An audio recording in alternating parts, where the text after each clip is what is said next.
I didn't want to come here. I didn't want to talk about it. I didn't want this to have to be a topic. I thought it was done weeks ago. I thought it was a closed case. I thought we could leave it up to Los and the 280 Plus podcast. Check it out if you haven't done so already. But the story keeps going. And unfortunately, it's now hit mainstream and I have to bring it up.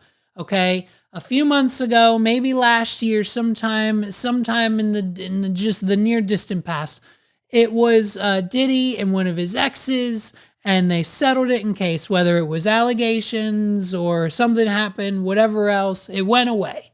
And then it kind of came back. And then another lawsuit happened, and then USHER and Meek Mill got dragged into it. Why? Because they go to a lot of Diddy's parties, they hang out with him a lot, and people speculate about them and their sexuality anyways. It's all alleged. We don't know anything for sure just yet. But basically, that then kind of went away. But then the hits for Diddy kept coming. Just when we thought everything was A-okay, he gets hit with another lawsuit. This time, I'm pretty sure for $30 million. And it has to do with like one of his old record label executives, male record label executives, one of his guy friends. And it's for sexual assault and touching me in the no-no spot and doing things that I didn't really appreciate you doing. And now I have something to say about it. And so that came out. And basically what we can contrive from that is Diddy's gay. You know what I mean? Did we know it for a while? You know what I mean? Did we know? We kind of knew. Some people did. Some people didn't want to admit it. Some people might have. I don't know. But now it's out in the open. And listen, I asked a few of my girlfriends that are a part of the LGBTQA plus community. Okay. And I said, hey, is Diddy welcome in the community? My one friend said, fuck no, he's a weirdo. Get him out of here. We don't like him. And, of course, my other friend said that, of course, the LGBTQ plus community is an open and accepting place of open arms. We accept everybody. But unfortunately, if your house gets raided by multiple U.S. governments for sex trafficking, whether or not they're minors or adults, it's not looking good, and we might have to deny your application. So it's not looking good on that aspect either. So like right now, we're trying to find out where P. Diddy or Puff Daddy or Sean Combs or P. Diddy Combs, whatever name he's going by this week, we've got to figure out which community's still fucking with him. Because I mean, I think his main ones are just a little bit, but like, we're kind of taking a step back. We're kind of being real quiet. It's real quiet around Diddy because guess what? A lot of them went to the parties, okay? Listen, when Homeland Security seizes your house, it's a big fucking deal. When Homeland Security and the police and other government organizations at the same time simultaneously move on your house that's in New York, your house that's in California, and your house that's in Miami. And while that is currently happening, you're live. Like, we've seen this whole thing happen live. We saw the SWAT team go into his house, and then we literally had TMZ simultaneously filming Diddy pacing back and forth at the airport where his private jet currently resided, as he knew this was going on and that his entire world, like, essentially just came crumbling down.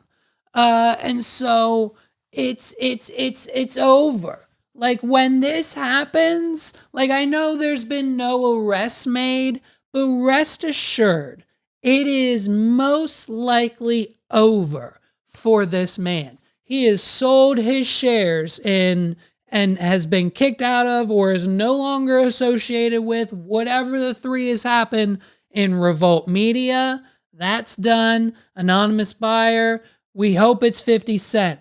He's Ciroc, he's done with everything else he's done. He has disassociated himself with his empire and his houses. His metaphorical house of cards is crashing and burning around him.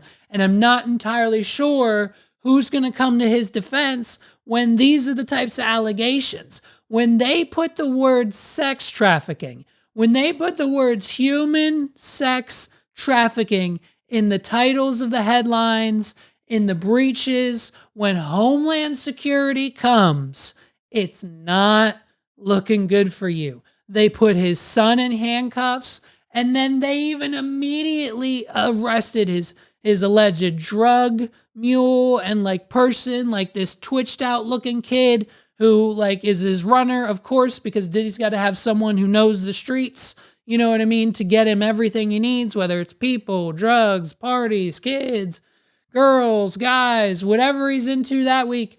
But now the issue is the rabbit hole is so deep because you have every celebrity you know on the list.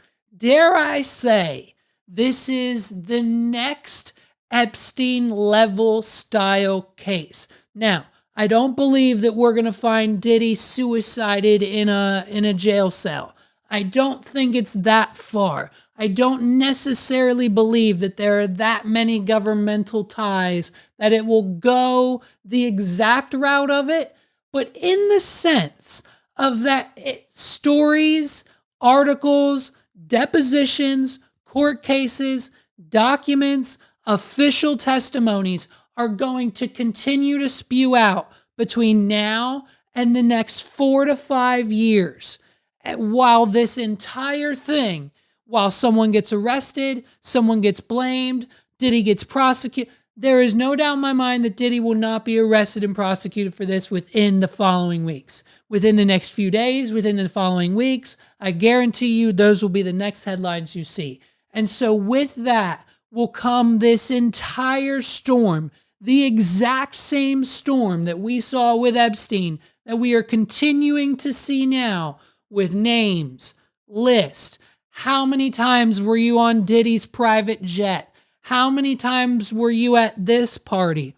How many of you were at this party? How many of you were there on this day? How many of you were at his Miami house on this day? And a lot of them, unfortunately, are going to come right up to the microphone, just like Joe Budden, and say, listen, I was at the party. I was there. I had a little Ciroc, and then I took a step out and I left. I didn't see nobody do nothing. I didn't see anything weird go on. I left. I was tired. It was time for me to go home. It was a normal Diddy party. G-Eazy's going to say it. Machine Gun Kelly's going to say it. All of the rappers, all of the artists, all of the actors, this man was so integrated into the Hollywood entertainment system of the entire country. Why do you think he has 3 houses? Probably more than that at the main points of the city. He has a private jet. It's big and it's black. Why do you think that is? Like it's huge. It's fucking, you know what I mean? I think this is going to be an Epstein level ongoing. Celebrities' names are going to get dropped. You are going to see the name P. Diddy and your favorite rapper, your favorite singer, your favorite actor, your favorite artist. And this is all like, forget about the Keshas and the Cardi B's and the Post Malones and the Kate Beckinsales. Like, we know all those people, but the names in Diddy's Black Book that have yet to surface, that are most likely going to over the next few years, are names that we don't even know because they pay enough people to make it so that we don't know. And so it's just, the rabbit hole is going to just go deeper and deeper and deeper. And so it's one of those things that, I mean, his drug mule got arrested. It's just, and it's, wow.